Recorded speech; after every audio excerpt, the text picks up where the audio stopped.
Pilots, what is your least favorite airport? LaGuardia, hands down. Just a complete pain from 18,000 feet until you're at the gate. Unfortunately, it doesn't stop there. The airport is packed. The food sucks and it's insanely expensive. There's people everywhere. It's sold. Leaving? After 4 MD-88s you're cleared to push to spot 29 where you'll call ground 7 times unanswered and then be number 37 for takeoff after convoluted taxi instructions that include several 2-letter taxiways and multiple hold short instructions. Also, don't forget to call clearance with your PDC code and get stepped on multiple times. At least when you leave you have checking in with Washington Center to look forward to. It's almost amusing how much everyone loathes that airport. Nobody wants to be there. Passengers, pilots, employees. Jigalong in outback Western Australia. Too many rocks. Georgetown Airport, known as E36 on most pilot maps, located in Northern California. This is why I dislike it so much. 1. It's on a mountain. 2. One end of the runway ends on a cliff. 3. The other ends 10 featuring from some trees. 4. The runway has an incline. 5. The runway is narrow, bumpy, and a bit short. 6. It's in the middle of nowhere, and almost completely deserted if you frick up. It's not the worst airport in the world, but it's not great either.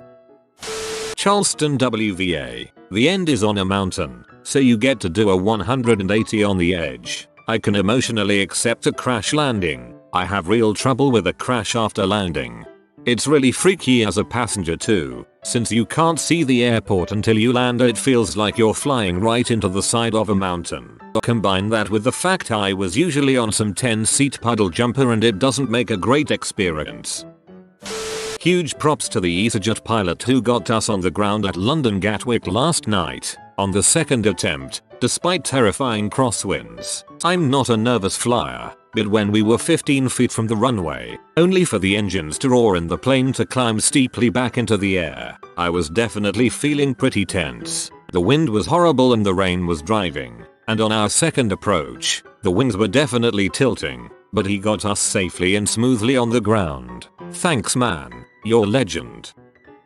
LaGuardia is 100% the worst. There is a reason us pilots refer to it as La Garbage. That miserable, always delayed, overcrowded shithole fills me with such hatred it's unbelievable. Oh, it's your go home day? Well guess what? One drop of rain just fell in Nick, so you're gonna have to eat this 5 hours delay buddy. Have a nice day. Goddamn I hate that place. I hear some guys would rather land in the Hudson than Ray route to LaGuardia. Airline captain here. LaGuardia, short runways and crazy congested. You're close to other airplanes and the ramp area is tight. Chicago is a ridiculous long taxi experience. In Nick JFK is better than EWR because there are more runway choices and it's slightly more spread out. Nick airports are ran at 100% capacity, so when weather rolls in or they swap runways it's a huge ripple effect that is painful when you want your day to be over. Odd taxiing feels like it lasts 5 years from a passenger's perspective, and even longer when you have to sit on the plane for an additional hour after boarding because random lightning suddenly appeared over the lake a few minutes after boarding finished. That was the worst.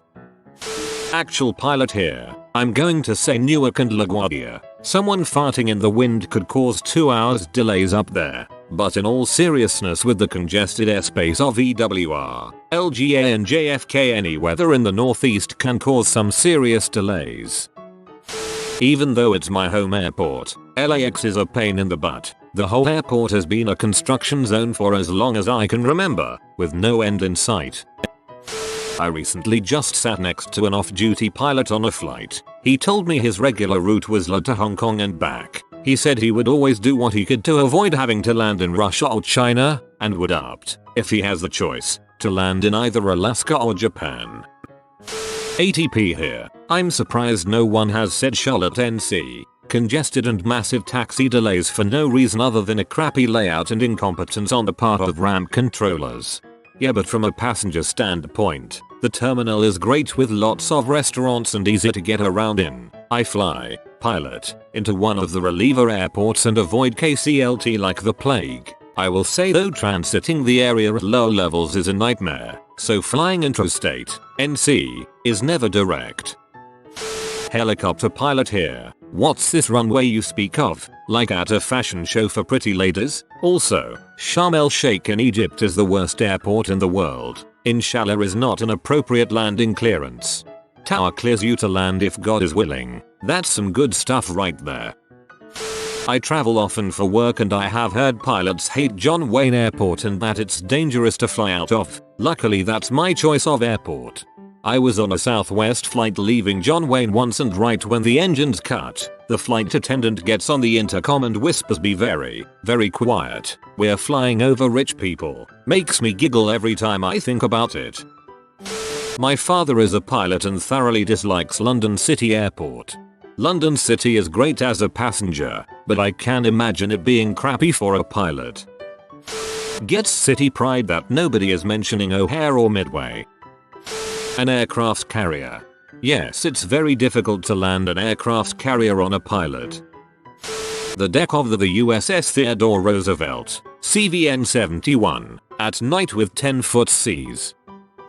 Motherfricking Kona, Hawaii. So much plane traffic that they frick over us choppers and make us hover for ages waiting for takeoff. We could depart from the ramp easily, but nope. Hold. Terminal experience is also freaking miserable here. This airport is undeniably bad. Actual pilot. Toronto Pearson International. Yes, this airport is massive, but the second it gets windy or they get a of snow, the whole place goes to crap. Cancellations and delays everywhere. 2 days ago, 200 flights cancelled for a bit of wind. Last week we landed 5 hours late because of some snow. When we landed, I counted at least 20 planes sitting around waiting for gates. Apparently some had been waiting for 2+ hours. Not to mention the landing fees are insane. To be fair, it was a crap ton of snow.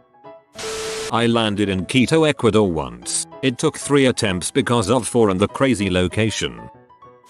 Fucking Teterboro, NJ. Doesn't help that I have to go there at least twice every trip I'm on. Was hoping to hear about Tegucigalpa, Honduras. When flying in out of Tegucigalpa, it's best to be seated at the aisle. You really don't want to look out the window while taking off or landing, especially landing and landing. You may see the ground crew removing treetops from the landing gear. Disclaimer, I'm no pilot, but I did crap my pants once when landing at Tegucigalpa.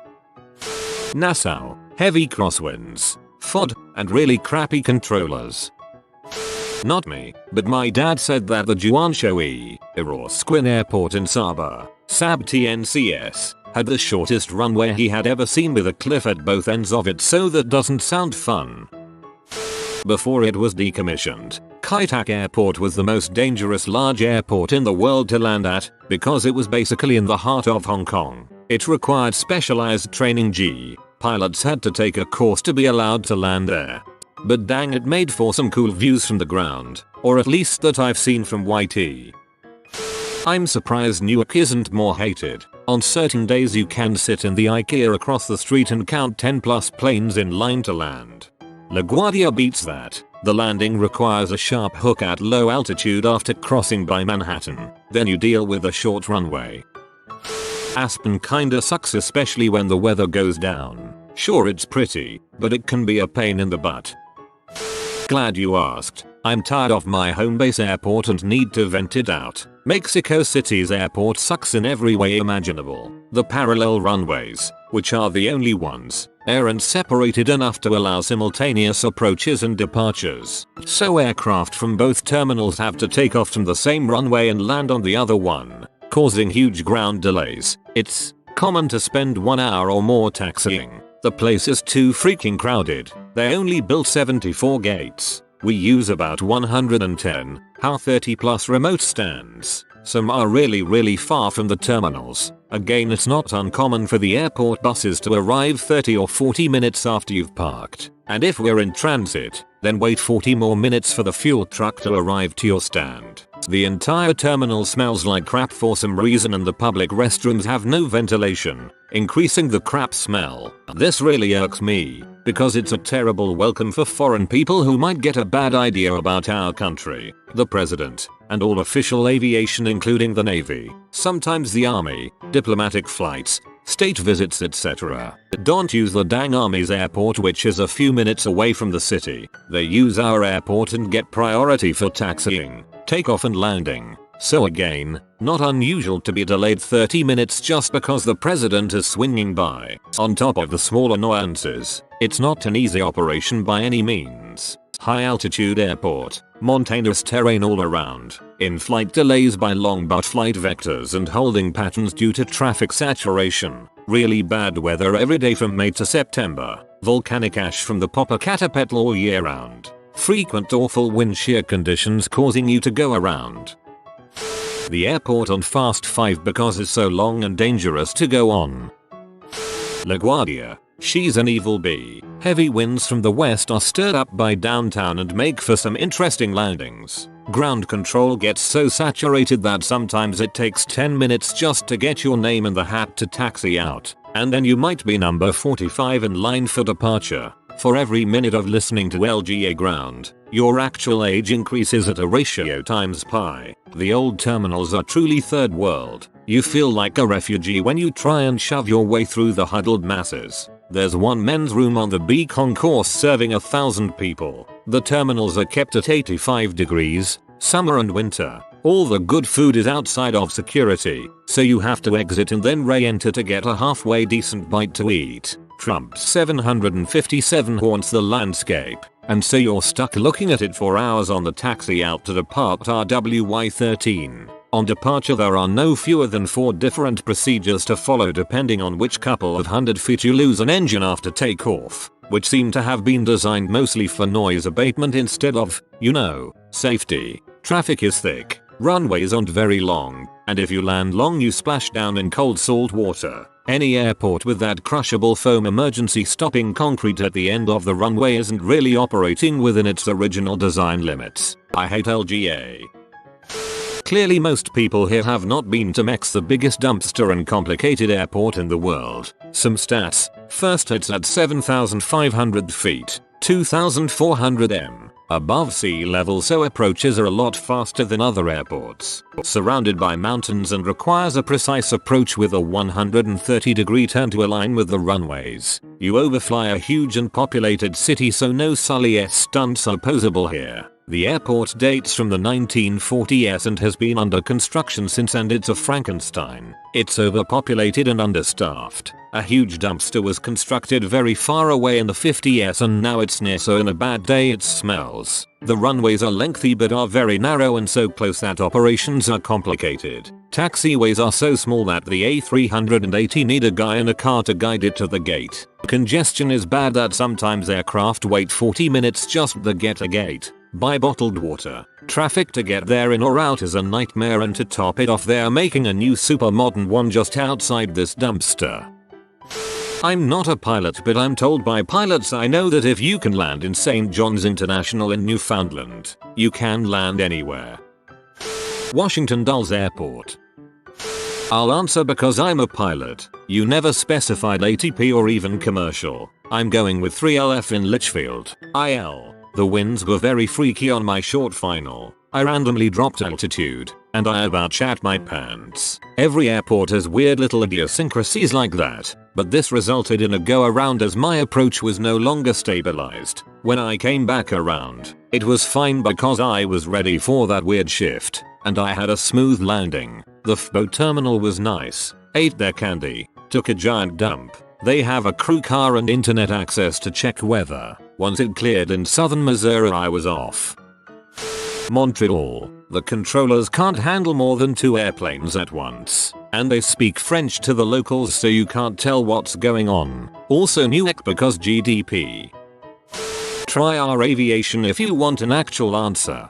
Lol, try our flying if you want an actual answer. Aviation is more for enthusiasts, but our flying is full of actual pilots who flare their ratings. 99% non-pilots and 1% American pilots talking about airports I've never heard of. I'm a pilot in the US. I'd say Reno, Sun Valley, Idaho, Jackson Hole and Aspen. I don't actually fly into the last one. The reason I don't like them is terrain. When you lose an engine during takeoff and you're too fast to safety abort on the runway, you have to continue into the air. At this point your climb performance is limited and you have to conduct complex single engine departure procedures that in some cases like Sun Valley on a single engine balked landing into runway 31 do not guarantee terrain clearance. That's never a good feeling. Busy airports don't bother me, the ones surrounded by tall mountains do. Nearly all airports guarantee terrain clearance. It is the single engine balk landing in Sun Valley that does not. You have been visited by the romantic doggo. Comment love is magic so you never fall in the friend zone. Like and subscribe, you magnificent person.